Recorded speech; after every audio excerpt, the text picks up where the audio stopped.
Direct me and finish me there. I received threats, so therefore we are helpless, we are being victimized, we are absolutely, we do not know what to do. Your recent statement in the newspapers after the Hyderabad incident was that whatever happened was good, in effect, and was to flush out the terrorist. What was? The recent incident in Hyderabad, you were reported in the press as saying that whatever happened in Hyderabad, even though the women who were demonstrating and it was a peaceful demonstration, were fired upon, the children were fired upon, and people died in this indiscriminate firing, while everybody appalled at this, your statement said that it was fine, whatever happened. I don't know where is this statement. I have never given any such statement. I don't know who has printed it. They print such things always. I have never given such statement. I did say, and I do say, that the Hyderabad fort is the headquarters of the rebel terrorist mafia. It should be evacuated. It should be neutralized. It should be made harmless for the people who are being killed every day. And they have made into a terrorist den. And there should be no terrorist dens of anybody, of Sindhis or Urdus or Punjabis or for that anywhere. All terrorist dens should be wiped out. But I have so far not commented at all about any processions, etc.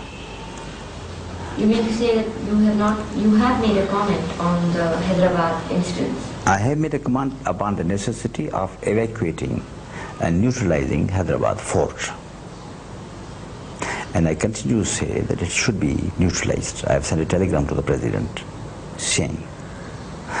But I am against the use of women and children for the purposes of committing crimes against the people. Using of press, using of international media, using of everything, misuse of Islam, God, religion, Nahmadu, Nastainu, Nusalli ala Sayyidul Mursaleen, and then you kill people. I am against all hypocrisy. In the name of women, in the name of children, in the name of Islam, in the name of God, in the name of processions.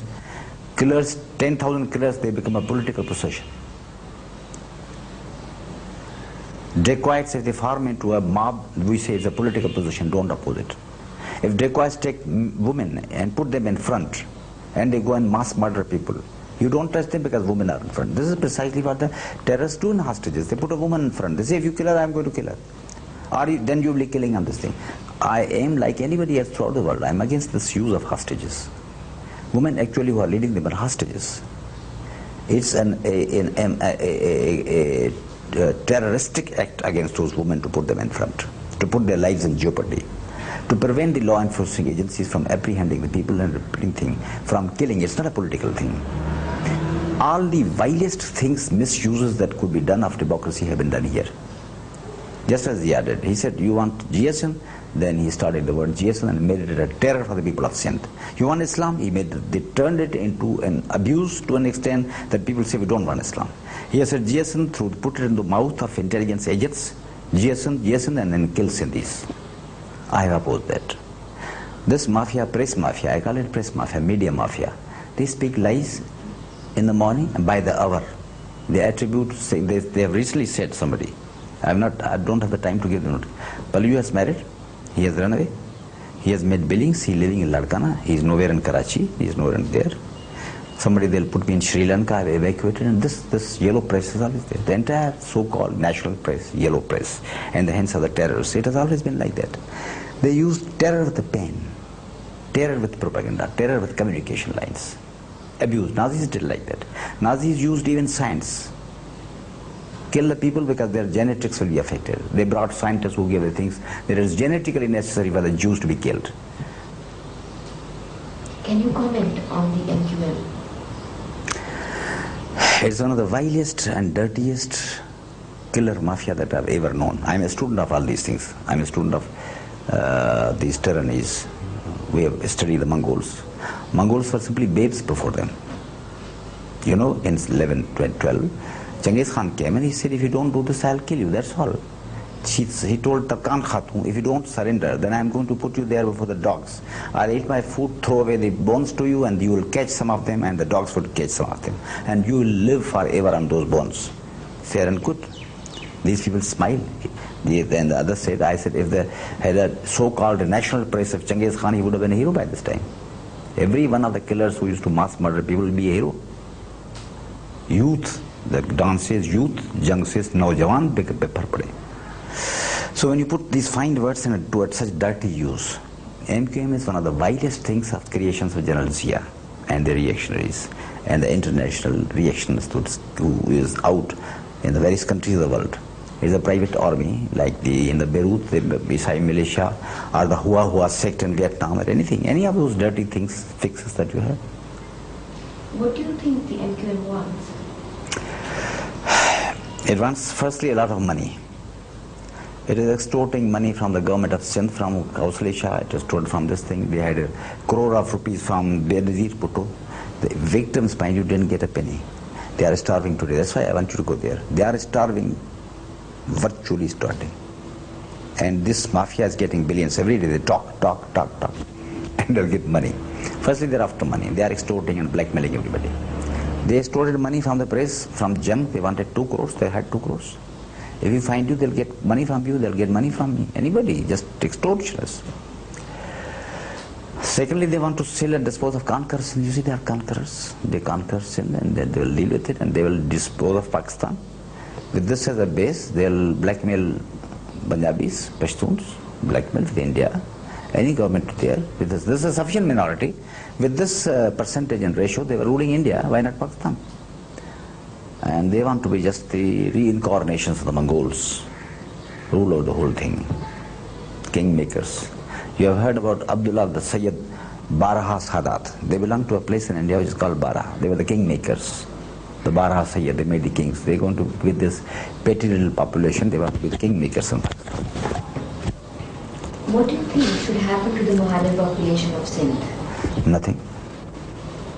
Nothing should happen to them. They should sit down and take it easy and do all things and work and live as everybody does. I do it every day.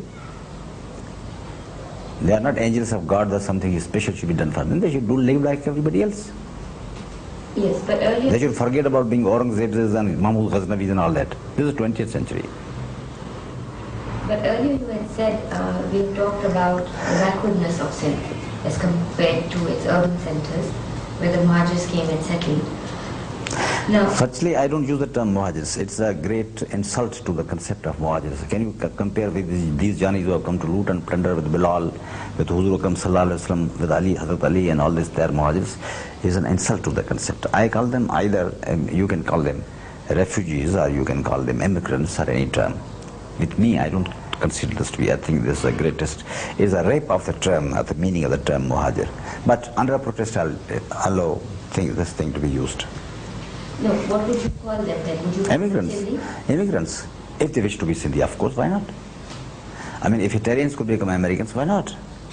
But if somebody wants to be His Excellency and the Conqueror and all that, उधर थे दश्त तो दश्तें दरिया भी नहीं छोड़े हमने, बहरे ज़ुल्मात में दौड़ा दिए घोड़े हमने. They used to be just like you and me and everybody. This is a place where we live. Anybody who wishes to live. For me, I should be allowed to go to Germany and live and become a German. Why not? This whole world is a place, small place. You can go from. Why should I be confined to Karachi? If I wish to like and live in Brazil, why not? Why not? But the problem is that you said that the Sindhis are backward people. Very. And that the immigrants, Urdu-speaking people who came to Pakistan, settled in these urban centers, are highly sophisticated. And they have therefore... They are criminally sophisticated. They are not sophisticated in the sense that they are backward and they are backward. We had a lot of controversy.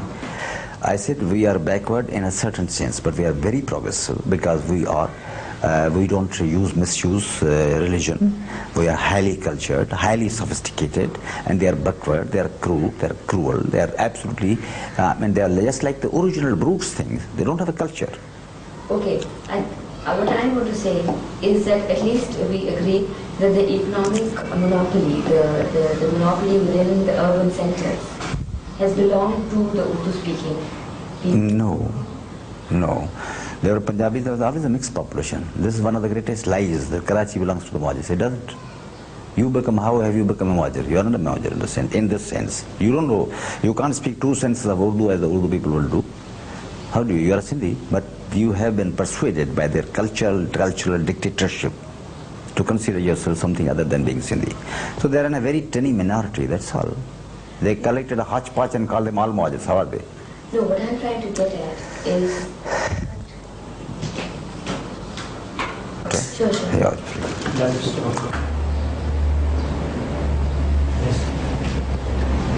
My question is that we have just been talking about how the judiciary was controlled by the Urdu speaking, your own examples of what happened to you as a... No.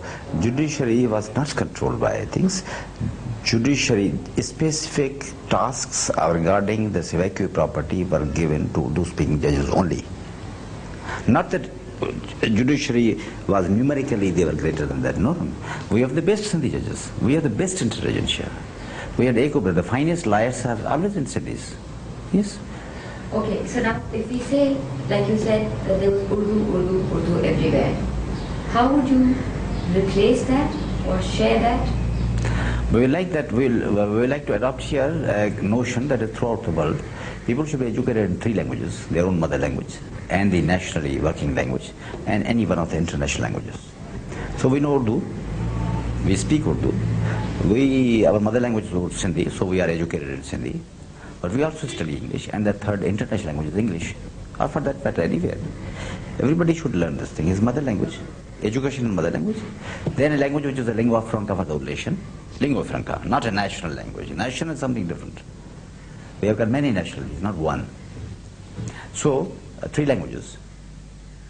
And fair share to Punjabis. Why should the Punjabis not have them? It's a rich language. Balochi language, Pashto language, they are wonderful languages. They have been repressed. Their ruling classes have been turned cultural traitors to their own people. They have not developed them. Punjabi poetry is one of the most brilliant poetry that you can. I'm a student of world literature. I can say with any amount of confidence that Sindhi literature is by far ahead of the Urdu literature, current literature. What is there in Urdu literature today? If you are a critic, I am a critic. What is there in it?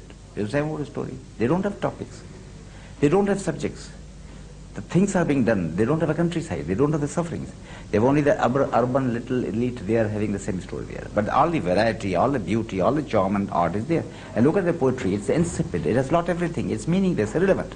Urdu poetry is irrelevant. It's the Punjabi language, literature, the Punjabi poetry especially, Sindhi poetry, Sheikh Hayaz. How could you compare him with any other poet? People are just pygmies before him, if he were translated in the language. The giant of his times. So all the best in literature and language and culture, and they have a reactionary culture. Kill the people, man in your neighborhood. That racialistic idea, the whole outmoded antediluvian thinking, all the backwardness that is there, they are living in the Mongol times, behind the times, out of date. We have a progressive culture. All are brothers. All human beings are brothers. No link, no discrimination on the basis of sex, language, color, creed, faith, or anything. How do you propose to solve or resolve this crisis? By eliminating terrorism and putting people on, giving protection to everybody, irrespective of color, language, everybody. Every respect of everything.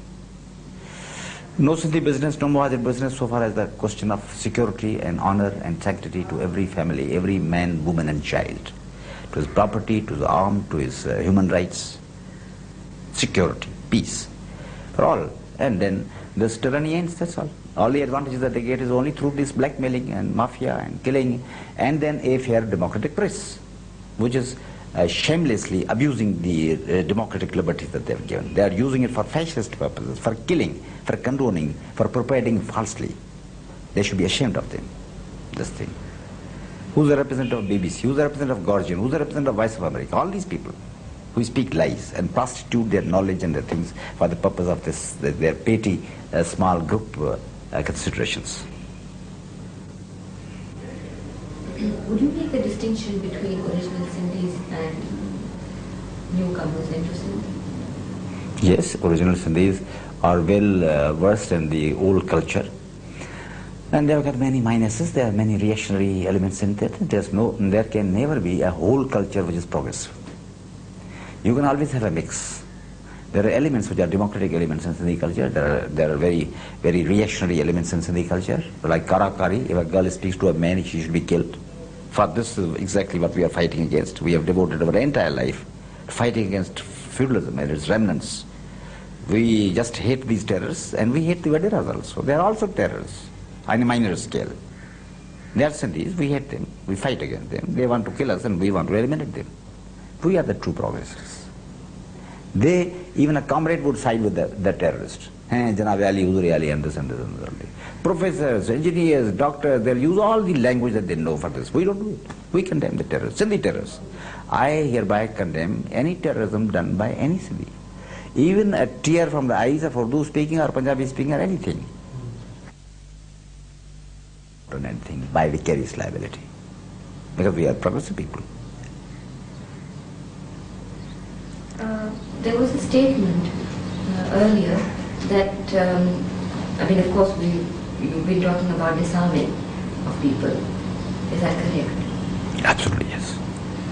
Now, when we talk about disarming people, there was also, on your birthday, your 50th birthday, there was a march by the Sindhiyani Tehreek, and each one of your Sindhiyani Tehreek cadre is armed. No, that's not right. There are some who might have participated in that. Disarm everybody, Sindhiyani or no Sindhiyani. Disarm me first. But disarm the rest, everybody. Disarm everybody. I say cancel the Arms Act. Give arms to everybody. Allow everybody to purchase those. This will be an unequal thing. They have got the billions taken by mafia. They have got billions taken from the CIA, from the military intelligence, from Indians, from Russians, from God knows where. There are billions and we'd have nothing. But allow us to purchase the arms. Cancel the Arms Act. Let everybody have it. Let him sell his cow and protect his family with burning a class name. Or disarm everybody, including me, including you, including everybody. See, we are not like these people, yani, magar, chunke, chunache, all these bogus things. We say plain, simple thing, disarm everybody. Death to the terrorist. Let him be a Sindhi or a Panagir, Mohajir, or anybody. No terrorism. No to terrorism. Argue, fight, quarrel. Sit on the table. I'm a lawyer, but I'm also a small sort of a poet. We are writers, we are intellectuals. We can't allow terrorism. The influence that there was a distinction made between the old Sindhis and new Sindhis, and there was discrimination against the new Sindhis. The discrimination, the distinction would always be there. It is in America. I cannot be a European, can I be? They can't call me that I'm a good speaker of Urdu. My Urdu will be atrocious. So the distinction is natural and quite there. But distinction doesn't mean discrimination. They have always had the lion's share. There's no question of this. This is one of the biggest lies that they do. It's a lying factory, they produce things. I wonder if Hitler had known about this thing, they utilize them. They speak lies. Are they prepared to sit on the table and show me the thing, how many posts they have got today? They have 80% of all the posts. All the TV money goes to them. All the radio money goes to them. The billions of rupees coming every day go to them. How many people Sindhis are employed in the factories, so-called factories in Sindh? What percentage? Are they prepared? How many Sindhis are in the army? How many Sindhis are in the PIA? Sindhi speaking people. I say, appoint a commission. Give us only 50%. Though we are in a majority, 70%. They bolster their figures. They speak lies. They say, we are dominant Karachi. How do they come? They have got small place in Azizabad by becoming gundas and the terrorists. They think we control Karachi. Peaceful citizens are not MK people. They are not gundas. They are not terrorists. How do they become? They take a Kalashnikov, then I even if I, not I of course, we don't bow before any killers. We will prefer death rather than bow them. We have faced every autocracy and we have fought against all generals of all times and dictators. But people, ordinary run of the people, they'll bow before and they become MQM for protection. They take protection money. They are the mafia on the Italian region. They take money, that's all. Money is the name of the game. How do you think the ordinary Sindhi feels about the fact that the Urdu speaking have 80%, as you said, of the posts? Very, very much resentment. Yes. They know it. They can't do anything. They don't have a media.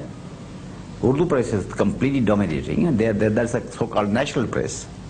What would you like to do to be able to get your due share? We'll agitate.